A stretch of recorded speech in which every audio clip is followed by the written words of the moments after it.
बोलिए प्रिय भक्तगणों, जय बृहस्पति महाराज की। नमस्कार प्रिय भक्तगणों, स्वागत है आप सभी का आपके अपने चैनल ज्ञानार्थ में। आप सभी का दिन शुभ और मंगलमय हो। श्रोताओं, ज्ञान और बुद्धि के दाता देवगुरु बृहस्पति आपका मार्गदर्शन करते हैं। ज्ञान और विद्या के प्रकाशक बृहस्पति देव हर जगह ज्ञान फैलाते हैं। श्रोताओं, बृहस्पति को हिंदू धर्म में देवताओं का गुरु माना जाता है। वे ज्ञान, बुद्धि और शिक्षा के वाग्मिता के देवता माने जाते हैं। जो भी साधक गुरुवार के दिन बृहस्पति देव की पूजा आराधना एवं सच्ची श्रद्धा से इनकी इस कथा का रसपान करते हैं तो उन्हें मनवांछित फलों की प्राप्ति होती है। साथ ही जीवन से दुख दरिद्रता का नाश हो जाता है। आइए आज ध्यान लगाकर रसपान करते हैं गुरुवार के दिन भगवान बृहस्पति महाराज की बृहस्पति देव की पावन एवं पौराणिक व्रत कथा। प्राचीन समय की बात है। एक बड़ा प्रतापी तथा दानी राजा था। वह प्रत्येक गुरुवार को व्रत रखता था एवं पूजा करता था। यह उसकी रानी को अच्छा ना लगता था। ना वह व्रत करती और ना ही किसी को एक पैसा में दान में देती थी। राजा को भी वह ऐसा करने से मना किया करती थी। एक समय की बात है कि राजा शिकार खेलने वन को चले गए। घर पर रानी और दासी थी। उस समय गुरु बृहस्पति साधु का रूप धारण करके राजा के दरवाजे पर भिक्षा मांगने आए। साधु ने रानी से भिक्षा मांगी तो वह कहने लगी, हे साधु महाराज, मैं इस दान को और पुण्य से तंग आ गई हूँ। कोई ऐसा आप उपाय बताएं जिससे यह सारा धन नष्ट हो जाए तथा मैं आराम से रह सकूं।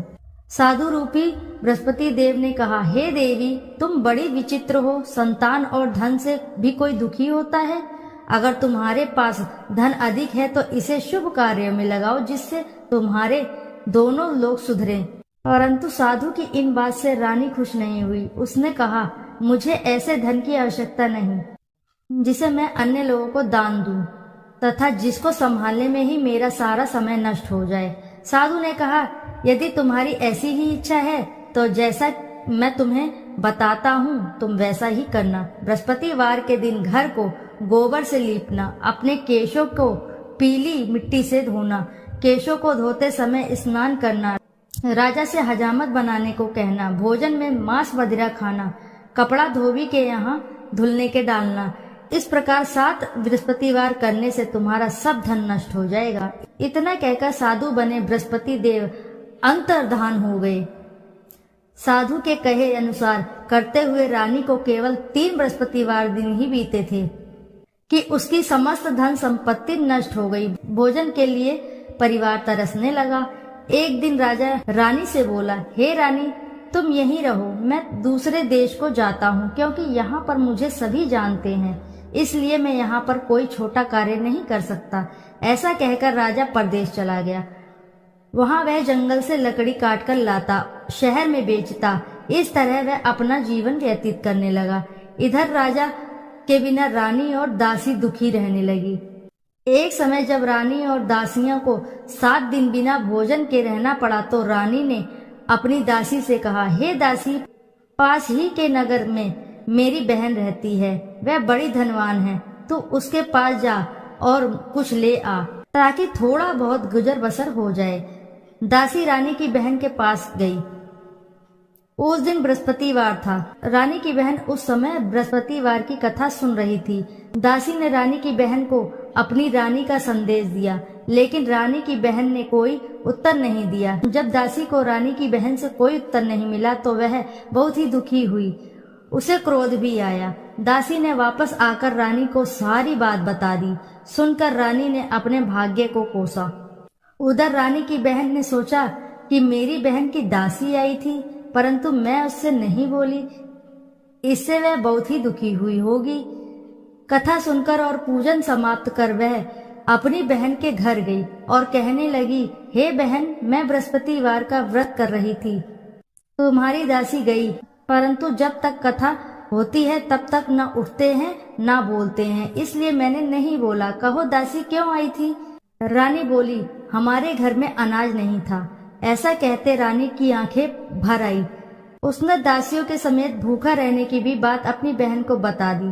रानी की बहन बोली, बहन देखो, बृहस्पति देव भगवान सबकी मनोकामना पूर्ण करते हैं। देखो, शायद तुम्हारे घर में अनाज रखा हो।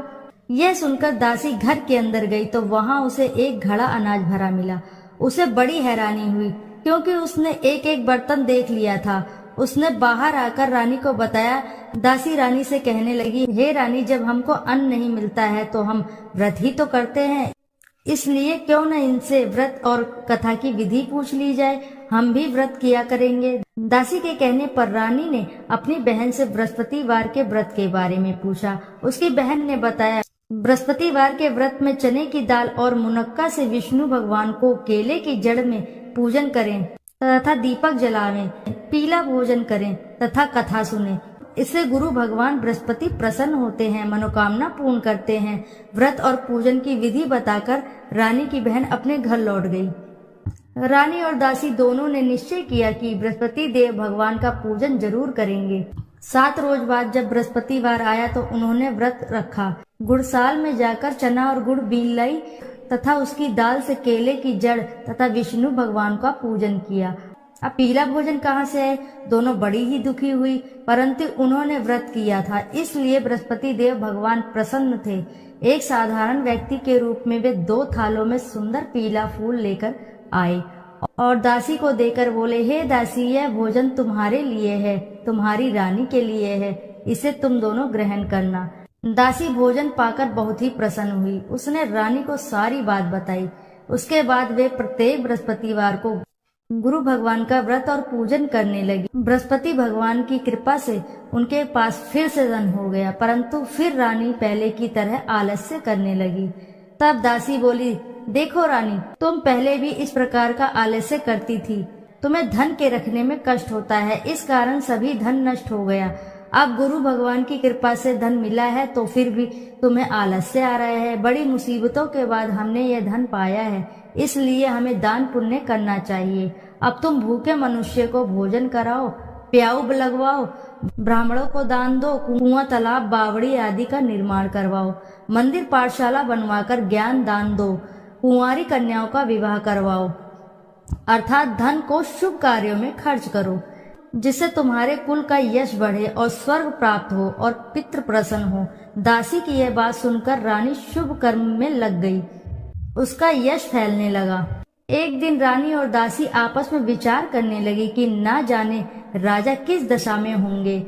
उनकी कोई खोज खबर भी नहीं मिली। उन्होंने श्रद्धा पूर्वक गुरु बृहस्पति भगवान से प्रार्थना की कि राजा जहाँ भी हों शीघ्र वापस आ जाएं। उधर राजा परदेश में बहुत दुखी रहने लगा। वह प्रतिदिन जंगल से लकड़ी बीन कर लाता और उसे शहर में बेचकर अपने दुखी जीवन को बड़ी कठिनता से व्यतीत करता। एक दिन दुखी हो अपनी पुरानी बातों को याद करके वह रोने लगा और उदास हो गया। उसी समय राजा के पास बृहस्पति देव साधु के वेश में आकर बोले, हे लकड़हारे, तुम इस सुनसान जंगल में किस चिंता में बैठे हो, मुझे बतलाओ। यह सुन राजा के नेत्रों में जल भर आया। साधु की वंदना कर राजा ने अपनी संपूर्ण कहानी सुना दी। महात्मा दयालु होते हैं। वे राजा से बोले, हे राजा, तुम्हारी पत्नी ने बृहस्पति देव के प्रति अपराध किया था, जिसके कारण तुम्हारी यह दशा हुई। अब तुम किसी प्रकार की चिंता मत करो, भगवान तुम्हें पहले से अधिक धन देंगे। देखो, तुम्हारी पत्नी ने बृहस्पतिवार का व्रत प्रारंभ कर दिया है। अब तुम भी बृहस्पतिवार का व्रत करके चने की दाल व गुड़ जल के लोटे में डालकर केले का पूजन करो। फिर कथा कहो या सुनो, भगवान तुम्हारी सब मनोकामनाओं को पूर्ण करेंगे। साधु की इस बात को सुनकर राजा बोला, हे प्रभु, लकड़ी बेचकर तो इतना पैसा भी नहीं बचता जिससे भोजन करने के उपरांत कुछ बचा सकूं। मैंने रात्रि में अपनी रानी को व्याकुल देखा। मेरे पास कोई साधन नहीं है जिससे इसका समाचार जान सकूं। फिर मैं बृहस्पति देव की क्या कहानी कहूँ, यह भी मुझको मालूम नहीं। साधु ने कहा, हे राजा, मन में बृहस्पति भगवान के पूजन व्रत का निश्चित करो, वे स्वयं तुम्हारे लिए कोई राह बना देंगे। बृहस्पतिवार के दिन तुम रोजाना की तरह लकड़ियां लेकर शहर में जाना। तुम्हें रोज से दुगना धन प्राप्त होगा, जिससे तुम भली भांति भोजन कर लोगे तथा बृहस्पति देव की पूजा का सामान भी आ जाएगा। जो तुमने बृहस्पतिवार की कहानी के बारे में पूछा है वह इस प्रकार है। प्राचीन काल में एक बहुत ही निर्धन ब्राह्मण था। उसके पास कोई संतान नहीं थी। वह नित्य ही पूजा पाठ करता। उसकी स्त्री न स्नान करती और न ही किसी देवता का पूजन करती। इस कारण ब्राह्मण देवता बहुत दुखी रहते थे। भगवान की कृपा से ब्राह्मण के यहाँ एक कन्या उत्पन्न हुई। कन्या बड़ी होने लगी। प्रातः स्नान करके वह भगवान विष्णु का जप करती। बृहस्पतिवार का व्रत भी करने लगी। पूजा पाठ समाप्त कर वह पाठशाला जाती तो अपनी मुट्ठी में जौ भर कर ले जाती और पाठशाला जाने के मार्ग में डालती जाती। लौटते समय वह जौ स्वर्ण के हो जाते तो उनको बीन कर घर ले आती। एक दिन वह बालिका सूप में उन सोने के जौ को फटकार कर साफ कर रही थी कि तभी उसकी माँ ने देख लिया और कहा, हे बेटी, सोने की जौ को फटकने के लिए सोने का सूप भी तो होना चाहिए। दूसरे दिन गुरुवार था। कन्या ने व्रत रखा और बृहस्पति देव के सोने का सूप देने की प्रार्थना की। बृहस्पति देव ने उसकी प्रार्थना स्वीकार कर ली। रोजाना की तरह वह कन्या जौ फैलाती हुई पाठशाला चली गई। पाठशाला से लौटकर जब वह जौ बीन रही थी तब बृहस्पति देव की कृपा से उसे सोने का सूप मिला। उसे वह घर ले आई और उससे वह जौ साफ करने लगी, परंतु उसकी माँ का वही ढंग रहा। एक दिन की बात है, कन्या सोने के सूप में जौ साफ कर रही थी। उस समय उस नगर का राजकुमार वहां से निकला। कन्या के रूप को देखकर वह मोहित हो गया। राजमहल आकर वह भोजन तथा जल त्याग कर उदास होकर लेट गया। राजा को जब राजकुमार द्वारा अन्न जल त्यागने का समाचार ज्ञात हुआ तो अपने मंत्रियों के साथ वह अपने पुत्र के पास गया और कारण पूछा। राजकुमार ने राजा को उस लड़की का घर पता बताया। मंत्री उस लड़की के घर गया। मंत्री ने ब्राह्मण के समक्ष राजा की ओर से निवेदन किया। कुछ ही दिन बाद ब्राह्मण की कन्या का विवाह राजकुमार के साथ संपन्न हो गया। कन्या के घर से जाते ही ब्राह्मण के घर में पहले की भांति गरीबी का निवास हो गया। एक दिन दुखी होकर ब्राह्मण अपनी पुत्री से मिलने गए। बेटी ने पिता को अवस्थ अकोल देखा और अपनी माँ का समाचार पूछा। ब्राह्मण ने सभी हाल कह सुनाया। कन्या ने बहुत सा धन देकर अपने पिता को विदा कर दिया, लेकिन कुछ ही दिन बाद फिर वही हाल हो गया। ब्राह्मण फिर अपनी कन्या के पास गया और सभी हाल कहा तो पुत्री बोली, हे पिता, आप माता जी को यहाँ ले आओ, मैं उन्हें ये विधि बता दूंगी जिससे गरीबी दूर हो जाए। ब्राह्मण देवता अपनी स्त्री को साथ लेकर अपनी पुत्री के पास राजमहल पहुँचे तो पुत्री अपनी माँ को समझाने लगी, हे माँ, तुम प्रातः काल स्नान आदि करके विष्णु भगवान का पूजन करो, तब सब दरिद्रता दूर हो जाएगी। परंतु उसकी माँ ने उसकी एक भी बात ना मानी। वह प्रातः काल उठकर अपनी पुत्री का बचा जूठन खा लेती थी। एक दिन उसकी पुत्री को बहुत गुस्सा आया। उसने अपनी माँ को एक कोठरी में बंद कर दिया।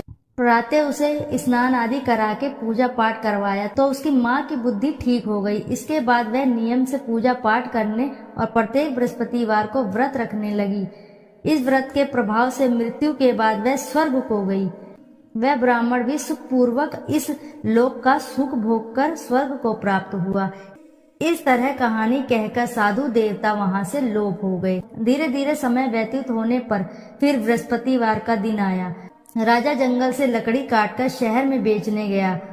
उसे उस दिन और दिनों से अधिक धन मिला। राजा ने चने गुड़ आदि लाकर बृहस्पतिवार का व्रत किया। उस दिन उसके सभी क्लेश दूर हुए। परंतु जब अगले दिन गुरुवार का दिन आया तब बृहस्पतिवार का व्रत करना भूल गया। इस कारण बृहस्पति भगवान नाराज हो गए।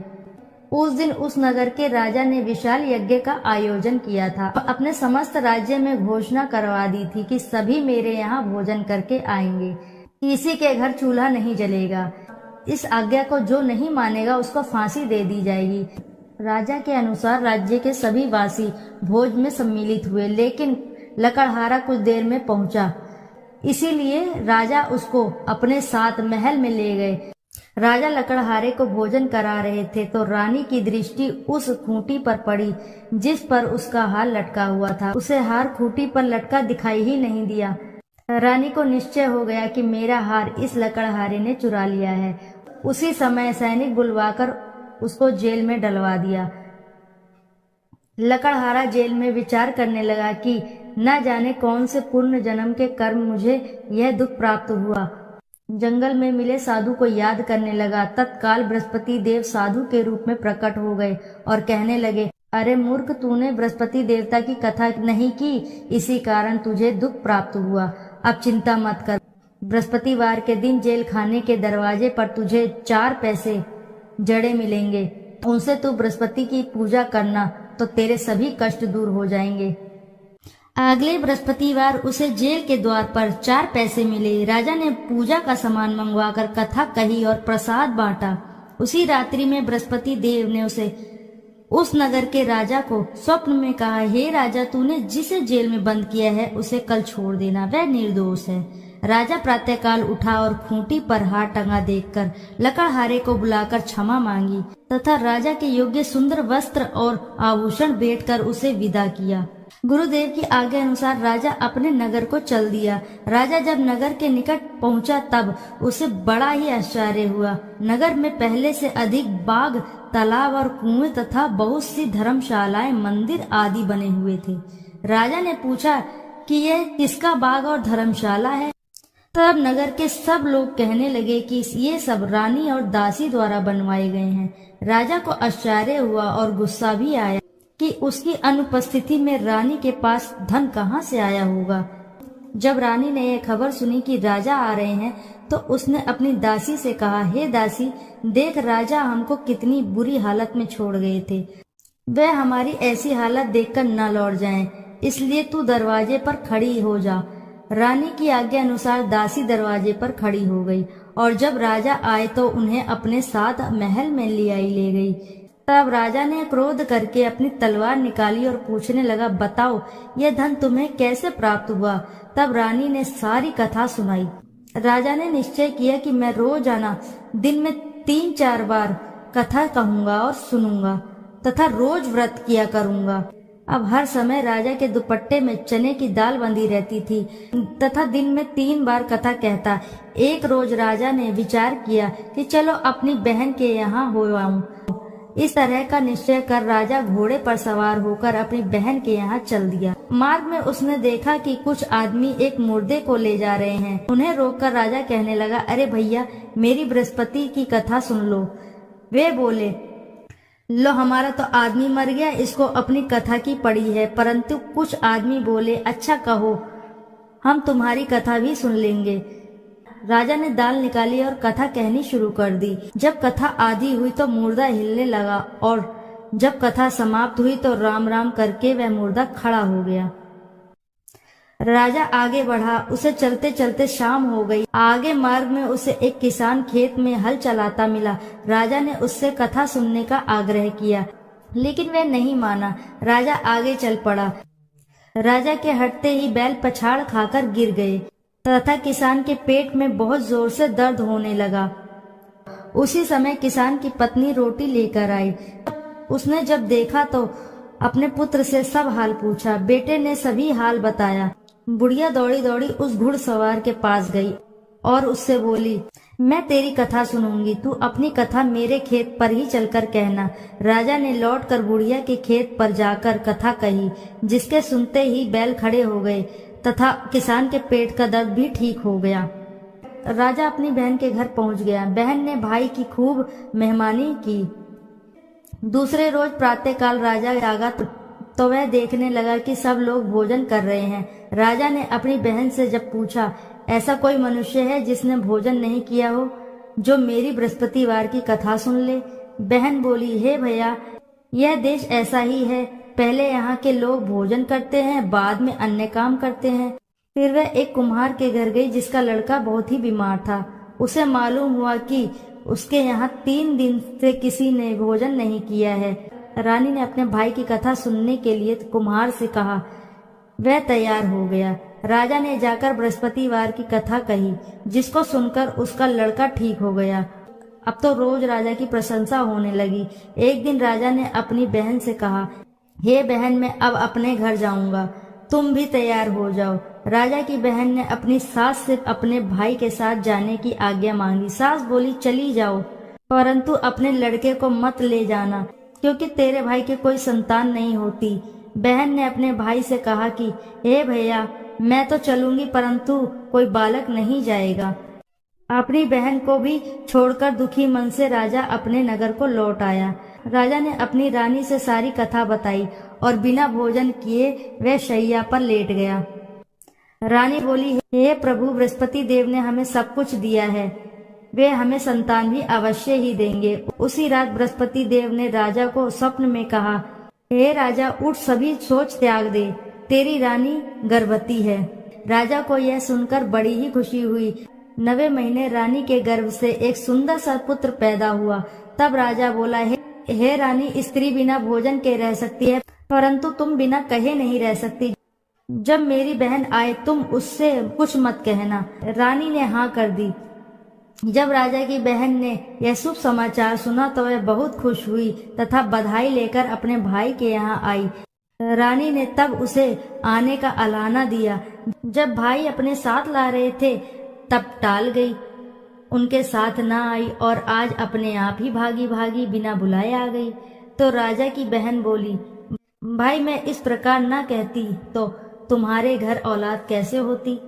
बृहस्पति देव सभी मनोकामनाएं पूर्ण करते हैं।